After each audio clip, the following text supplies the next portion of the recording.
Good afternoon, everyone. It's Bill McElhaney here with this week's edition of Tuesday Tips. Hopefully, you're getting on a pattern and um, signing on and listening to our tips every Tuesday around 1 o'clock. So, hopefully, it's something you'll develop as part of your routine and uh, look forward to every week learning something new or uh, maybe being reminded of something new that you had forgotten or whatever regarding your child and their education. So that's the purpose of Tuesday Tips, is just to briefly go over something we think that we've seen that we think would benefit either a parent or a child or a teacher or a tutor or any person that's involved with your child's education. So that's the purpose of these. So welcome. We're glad you're here. And I'll get right on to today's topic, which is how to get a good night's sleep and how does that affect your child's education and their performance in school. Um, Ironically, I have to tell a little bit of a funny story in that Helen and I had planned a blog on this. We had planned on this being a theme of a particular week, which is this week. And so we had already made that decision to talk about sleep and how it might be important. And then last week, I was tutoring one of my students, and we're right in the middle of my lesson. And I look over at them, and this is what I see, right? And in fairness to this student, they had a lot going on and they had probably been working really hard and trying to get things done and all of that. But it reminded me of something that I've done in myself quite often. We don't get enough sleep and we think we're okay, right? We'll wake up in the morning, you're like, oh, well, I only got like 4 hours of sleep. But then it catches up to you later in the day and in the mid afternoon or even at night, you're like, way more tired than you should be. And then when we're tired, we can't focus. And when we're tired, we can't do the things we probably should be doing. So I thought today's topic was very appropriate and something that you could easily try to adjust your routines and take these suggestions into account.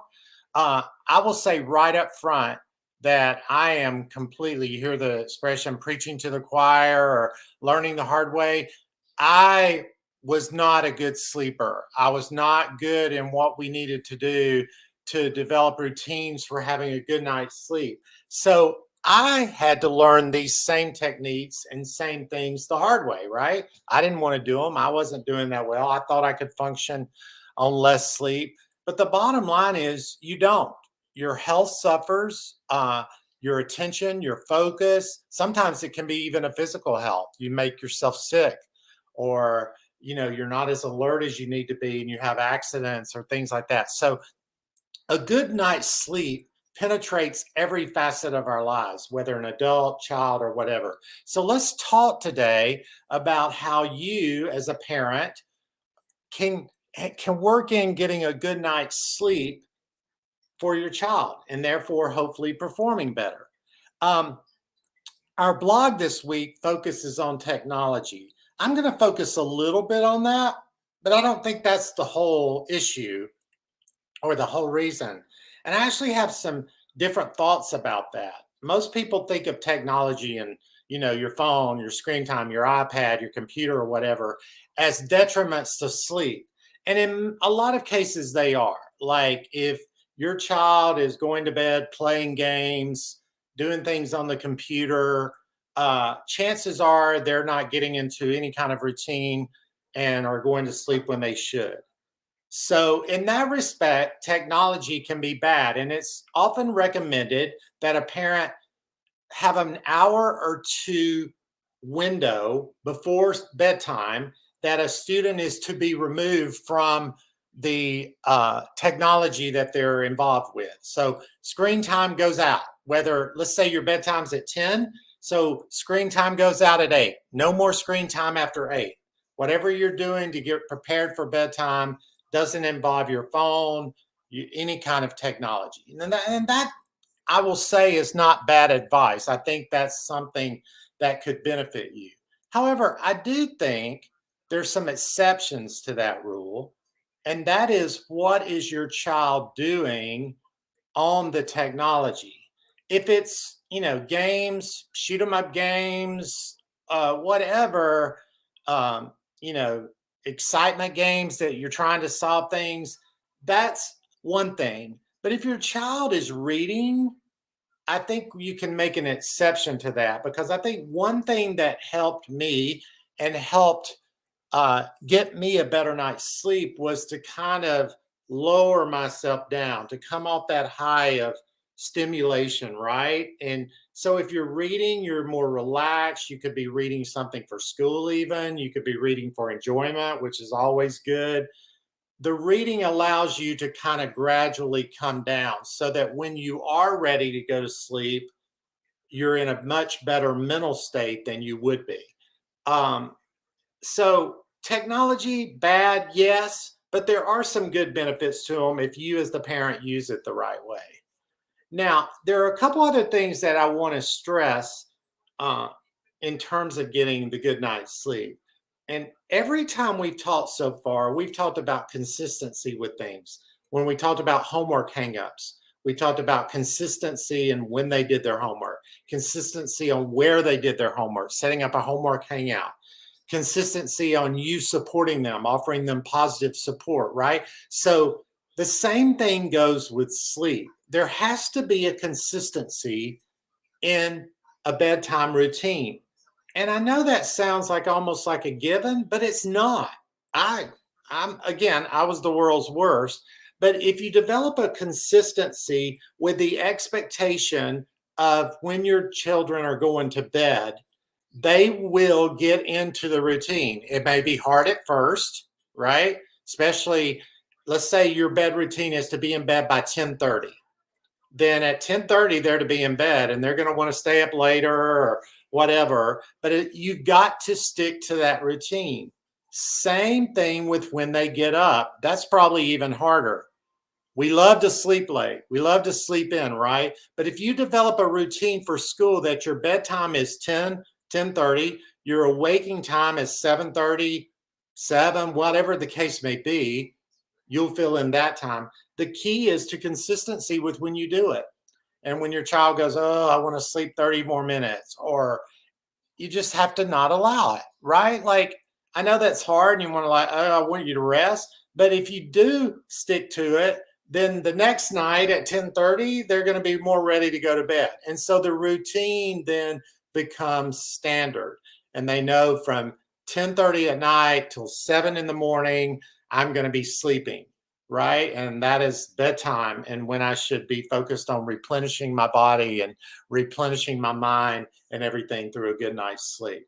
So I just think it's interesting. On every Tuesday tip, we've talked about consistency, but it's no different here with sleep. So technology, sometimes bad, sometimes good, but depending on what it's used for, consistency in bedtime routines. But I would also thought I would talk a little bit about 3 or 4 routines that have worked for me in helping me get a good night's sleep.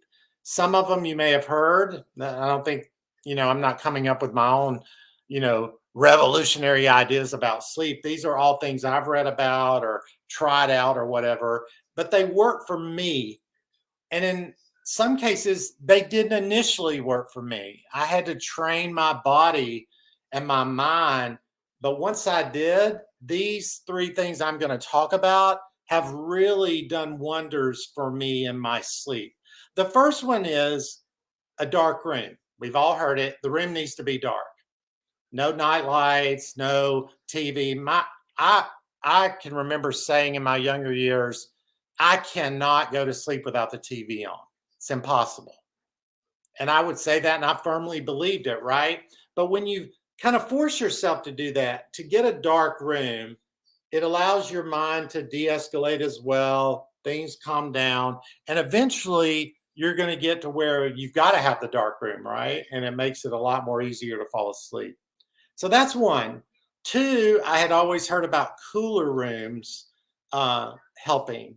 And again, at first, I had a ceiling fan above my bed, and I just felt like I was too cold, like the air on blowing on me, it made me uncomfortable. I thought it was going to make me sick, whatever the case may be.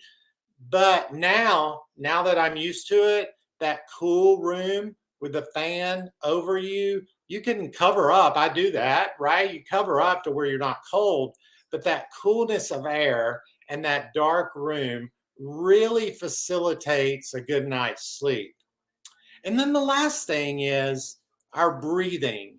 And I think sometimes we overlook that, right? Like, think about how busy the day is. You're running to and fro, you're going here and there.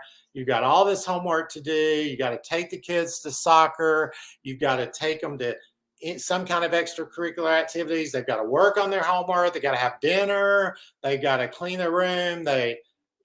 Whatever the case may be, our days are filled pretty much to capacity, right? Very few of you are probably going to go, my days are kind of boring. There's not really a lot going on, right? That's just not the case in today's world. So, this method that I'm going to talk about is another way of kind of, lowering the stress, lowering how involved your mind is, and just kind of relaxing.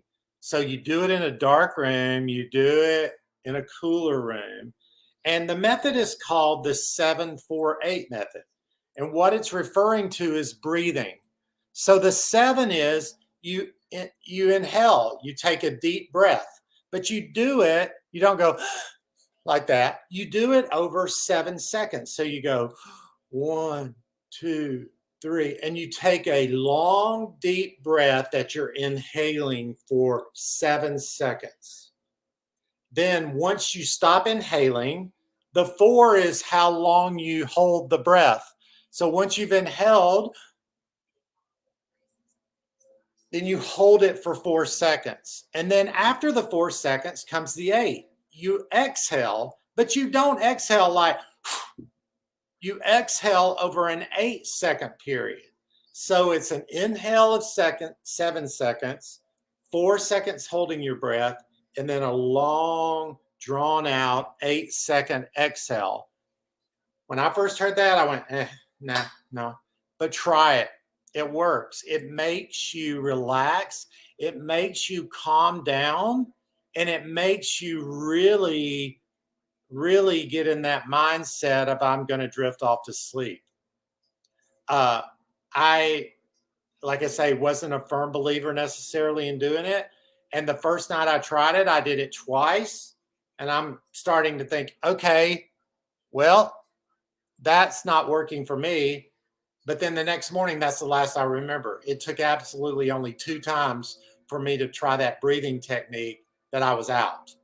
So I'm not going to say it works every time for you after 2 times, but if you get in the habit of just making yourself relax, doing that extended breathing, doing it in that routine, your body is going to get used to it and it's going to relax, and hopefully you'll be able to drift off to sleep.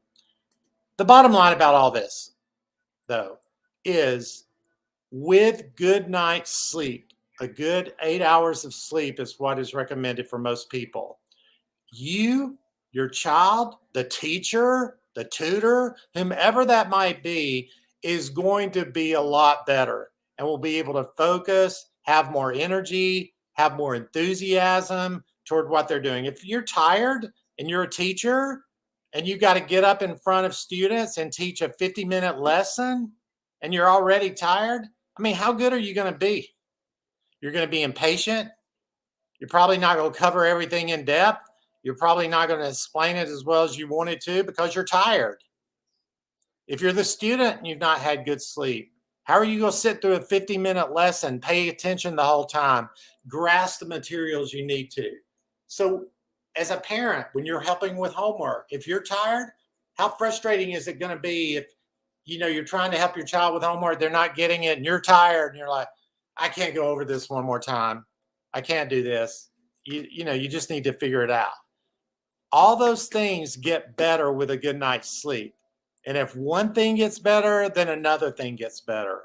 And so, in today's world, things have become so complicated, right? So many different opinions, social media, so much. I hate to say it, but you seemingly see a lot of anger in today's world. You see people reacting angry. Like, I just really feel like if we'll focus on smaller things that help us be happier, more relaxed, less stressed, that's going to help with everything, right? So that's why I thought today's topic was important. It seemed very general at first, and I thought, do I really want to talk about just this general topic? And then the more I got and prepared for it, I'm like, this is perfect. This is something I should tell myself every day, right? And you should tell yourself every day. It's nothing wrong is if you don't do it all the time, but if you do start to do it and you start to see improvement, it may be in small steps. Maybe you sleep 15 more minutes. You know, uh, it's that saying again. Every giant leap or every giant change begins with one small step, and it really is true, whether it's losing weight, whatever, one small step, you lose 1 pound, you know what? Then you can lose another pound, and then it starts to build and build.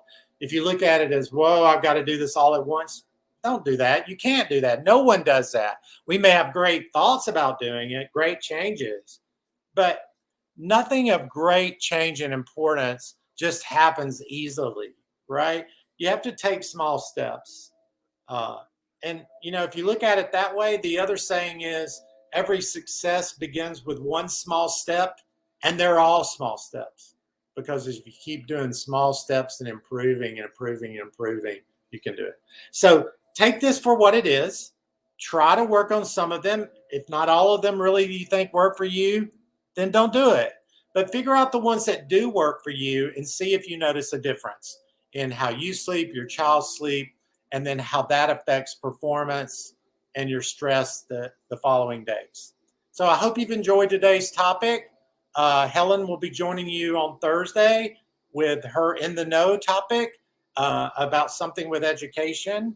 I'm not sure what her topic is, but it'll be valuable and it'll be good info for you to know. Also, I want to remind you that starting this week on Tuesday, today, our new season of podcasts came out.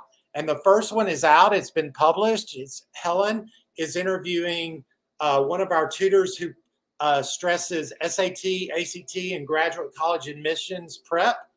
And he gives a lot of good advice on how to do that, how to prepare your child for that, what are some good things you can learn and look for in SAT, ACT prep, which is something we do focus on here at Dynamis. So if you haven't signed up for those podcasts, please make sure you do. It'll be in our newsletter that comes out tomorrow on how to do that. Many of you are already registered and got an email on that today, but we're really excited about season 6. There's about 10 different topics that you'll be getting information on, and this first one is a good way to start it out. So hopefully you'll tune into that and become more of a routine listener to those podcasts. They come out every week on Tuesdays. So thanks again for joining me. Again, the screen down at the bottom. If you need to contact me, please email me or call us at that number, and we'll be glad to follow up with you and return the call. I hope you have a great afternoon, everyone, and I hope you get a good night's sleep tonight. Take care.